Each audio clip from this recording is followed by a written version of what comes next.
Continue our look at Luke chapter 12. We come toward the close of the chapter, starting at verse 49. Jesus says, "I came to bring fire to the earth. How I wish it were already kindled. I have a baptism with which to be baptized. What stress I am under until it is completed. Do you think that I have come to bring peace to the earth? No, I tell you, but rather division. From now on, 5 in one household will be divided, 3 against 2, 2 against 3, they will be divided. Father against son, son against father, mother against daughter, daughter against mother, mother-in-law against her daughter-in-law, daughter-in-law against mother-in-law." He also said to the crowds, "When you see a cloud rising in the west, you say immediately, 'It is going to rain.' So it happens. When you see the south wind blowing, you say, 'There will be scorching heat.' It happens. Hypocrites! You know how to interpret the appearance of earth and sky. Why do you not know how to interpret the present time? Why do you not judge for yourselves what is right? Thus, when you go with your accuser before a magistrate, on the way, make an effort to settle the case. You may be dragged before the judge hand you over to the officer will throw you in prison. I tell you, you will never get out until you've paid the very last penny." The reading ends here. Our readings continue a theme that's floated through lately, the future. And it's both predictability and it's uncertainty. Whenever we talk about the future, we're always taking a risk, imagining a risk, wondering if what we do not know is better than what we know at the point. Isaiah 5 reminds us that even God gets surprised. Even God does not predict the future. The story goes that the owner of the vineyard, which is often a circumlocution for Israel, made every possible plan, every possible preparation for a fruitful harvest of good wine grapes. Picked a good site, prepared the land, got the best plants, had it protected, ready to process. But instead of grapes fit for harvest, what he got were wild grapes. The literal Hebrew says stinking things, maybe useless things. What God expected, what God hoped for Israel, and by extension in the church, did not happen. For God is not only creator, God is not only the God of time, God is also a God who has made an enormous risk. God gives us freedom.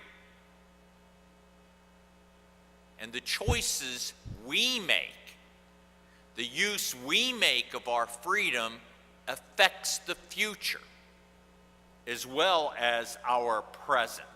God does not guarantee results. God did not make puppets. Instead, God took a risk that things could go very well or they could go terribly wrong. Judgment in this passage is not God punishing or getting even with us nearly as much as the predictable results of poor choices, of sin, if you will, come into play. We don't pick up, it's almost impossible to pick up in English the wordplay that's going on in this passage. God expects justice but gets bloodshed. The word is mishpah versus mishpach. Instead of righteousness, tzedakah, God hears a cry, se'akah, that God gets the opposite of what God hoped for and expected. Instead of the goodness that God expected the people to enact and embody, all there is a violence that leads the victims to cry out for help. That word cry is often the very root of the Hebrew word for praying. You heard it clearly in Psalm 80, a prayer that the people's best hopes have fallen away. In that psalm, they blame it on the anger of God. But what they're praying for is restoration. All the way back, when the people were victimized by Pharaoh in Egypt, their response was to cry out to God for help, and God heard. My old professor, Pat Miller at Princeton, said that the notion of crying out in prayer is the root of prayer in the Old Testament. At its very root, prayer is often a cry for help when it seems that our resources are exhausted, where we have nowhere to turn but God, when we cry in a desperate plea for help.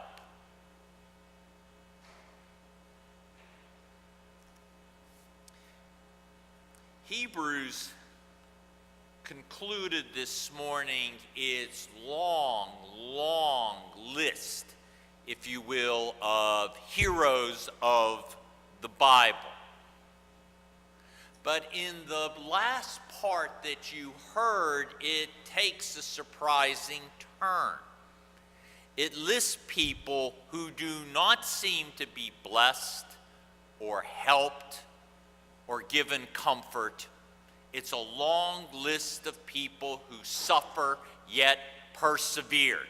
Hebrews at the end is saying, if these people in our past could suffer and persevere, so can we. If these people in tough times could find the energy and the vision to persevere, so could we. And toward its close, it uses an athletic image, as the New Testament frequently does. Every 4 years, I guess it's every 2 years now, I watch the Olympics, winter and summer. And every 4 years, I watch myself caring about sports that I never watched, think about, or even come on my radar screen. But there I am before the TV screen, yelling at the TV for the Americans to do well. I so admire the skill and dedication that allows athletes for all nations to compete, to do their very best, to live out that wonderful image of the Olympic motto of I think it's roughly higher, faster, and something that I'm forgetting.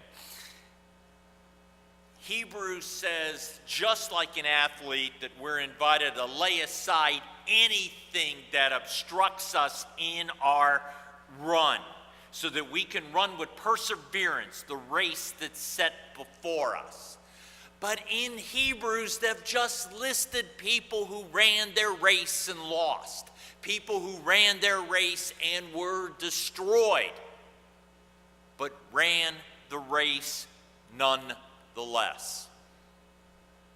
I've been very struck this year that a number of athletes run not only under the flag of their country, but under the Olympic flag, because they're refugees. They've been chased from their country of origin or where they live, and they may well be living in refugee camps or have settled in a country not their own.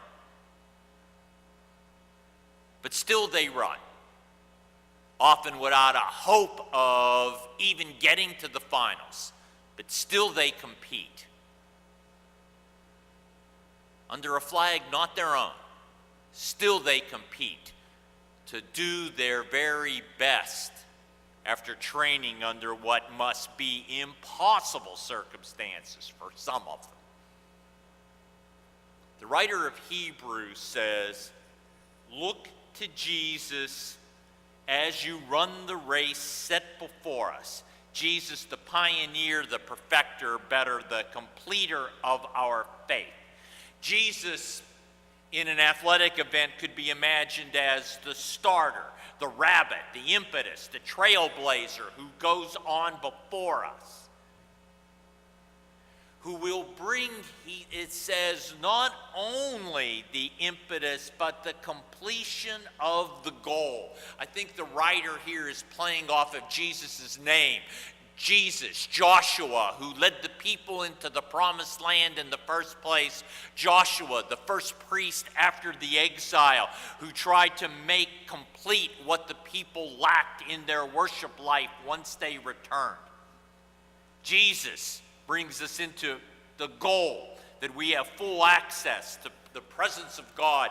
Jesus takes our incomplete faith and makes it whole. Jesus gives us the perseverance to run the race set before us, even if we know not where it will lead in this life, but in the world to come. Hebrews says that when our knees are weak, our hands are drooping, worn out in the journey of life, wonder when we can hold on, when we should let go, how long can we hold out? We hear this clarion call from Hebrews. We remember the company of those who have gone on before us and those who will follow us. We remember our captain who has run this race and was killed, but then raised, and who beckons us home. Whenever we look at the future, it seems that we're poised between two areas. Looking back to a missed past, maybe even the illusion of glory days, and the beckoning of a distant future that could promise disappointment or better days ahead. In our readings this morning, Scripture does not talk about a divine plan worked out in every detail. It talks about a God who has a vision and goal for us all, a God who will not give up on that goal. And that vision that was embodied in Jesus Christ animates creation and our relationship with God, the goal of the race. It doesn't imagine that God's plans will work out perfectly, that we will win the race, but we will, it promises, make it across the finish line. So we do not give up. We persevere. After all, Jesus had but a short time in his life's work.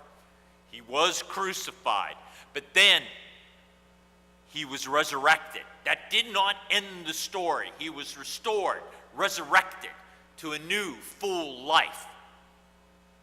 That can apply to our own lives, to our lives in community, in church, or where we live in Alton, to a nation, to God's vision. Do we look to what is often the mirage of a missed past? Do we look to restore to former glory? Do we look toward better days yet ahead? There's no magic plan that leads us into a better future. But all of us, together, know that we have food for the journey as we receive communion this morning that helps us to run, to finish our race, to discover resources yet unknown that allow us to finish our race.